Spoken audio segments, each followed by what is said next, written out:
अध्याय 36।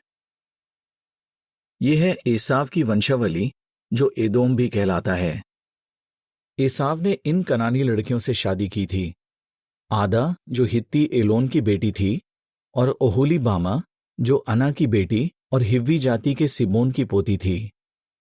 एसाव की एक और पत्नी थी बाशमत, जो इश्माएल की बेटी और नबायोत की बहन थी। एसाव की पत्नी आदा से एलीपज पैदा हुआ, बाशमत से रूएल और ओहोलीबामा से यूश, यालाम और कोरा। एसाव के ये सभी बेटे कनान देश में पैदा हुए। बाद में एसाव ने कनान छोड़ दिया और याकूब से दूर एक अलग देश में जा बसा। वो अपनी पत्नियों, बेटे बेटियों और घराने के बाकी सब लोगों को लेकर वहां चला गया। वो अपने साथ अपने सभी जानवर और अपनी पूरी दौलत ले गया जो उसने कनान में हासिल की थी। उसने ऐसा इसलिए किया क्योंकि दोनों भाइयों के पास इतना साजो सामान और इतने जानवर थे कि अब उनका एक जगह रहना मुश्किल हो रहा था। इसलिए एसाव सेईर के पहाड़ी प्रदेश में जा बसा। एसाव का दूसरा नाम एदोम है। ये एसाव के बारे में ब्यौरा है, जो सेईर के पहाड़ी प्रदेश में रहने वाले एदोमी लोगों का पुरखा था। एसाव के बेटों के नाम हैं एलीपज, जो एसाव की पत्नी आदा से पैदा हुआ था, और रूएल, जो एसाव की पत्नी बाशमत से पैदा हुआ था।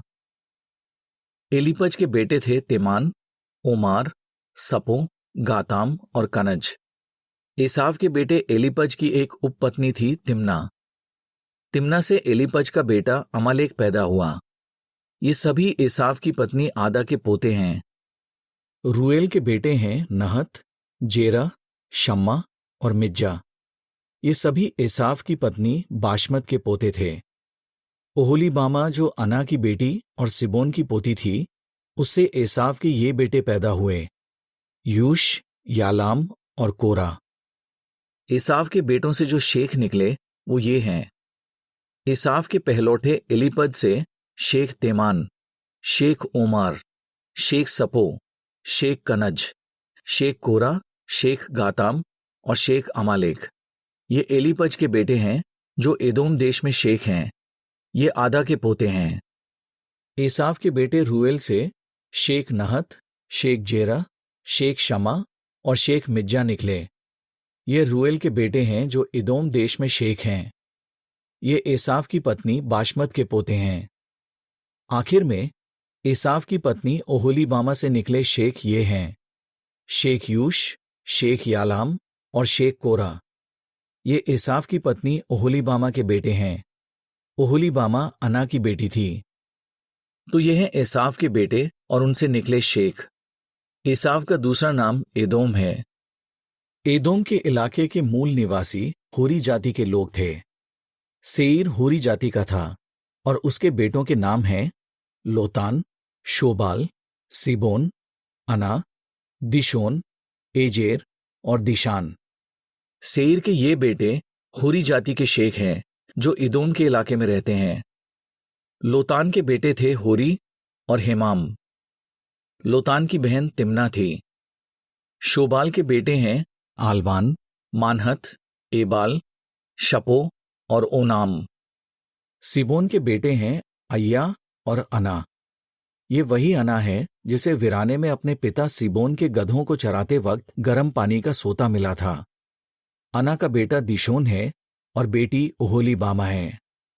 दिशोन के बेटे हैं हेमदान, एशबान, यित्रान और करान। एजेर के बेटे हैं बिल्हान, जावान और आकान। दिशान के बेटे हैं ऊज और अरान।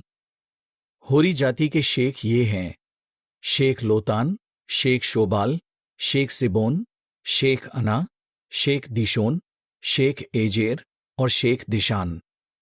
तो ये हैं होरी जाति के शेख जो सेईर के इलाके में रहते हैं। इस्राएलियों में राजाओं का दौर शुरू होने से पहले एदोम के इलाके में जो राजा हुआ करते थे वो ये हैं। बओर के बेटे बेला ने एदोम पर राज किया और उसका शहर दिनहाबा था। बेला की मौत के बाद योबाब ने राज किया। योबाब बोसरा के रहने वाले जेरा का बेटा था।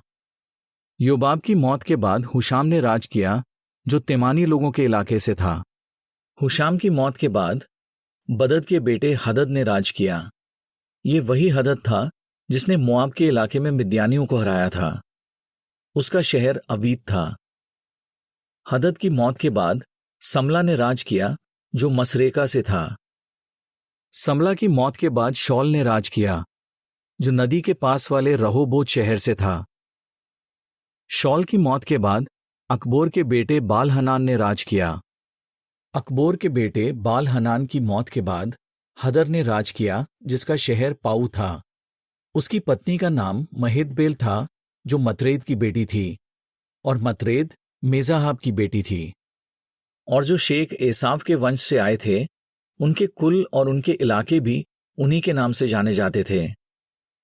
इन शेखों के नाम हैं शेख तिम्ना, शेख अलवा, शेख यतेत, शेख ओहोलीबामा, शेख एला, शेख पिनोन, शेख कनज, शेख तेमान, शेख मिबसार, शेख मगदिएल और शेख ईराम। ये एदोम से निकले शेख हैं, जिनके नामों की सूची उनके देश में उनकी अपनी अपनी बस्तियों के मुताबिक दी गई है। एदोमी लोग एसाव के वंशज हैं।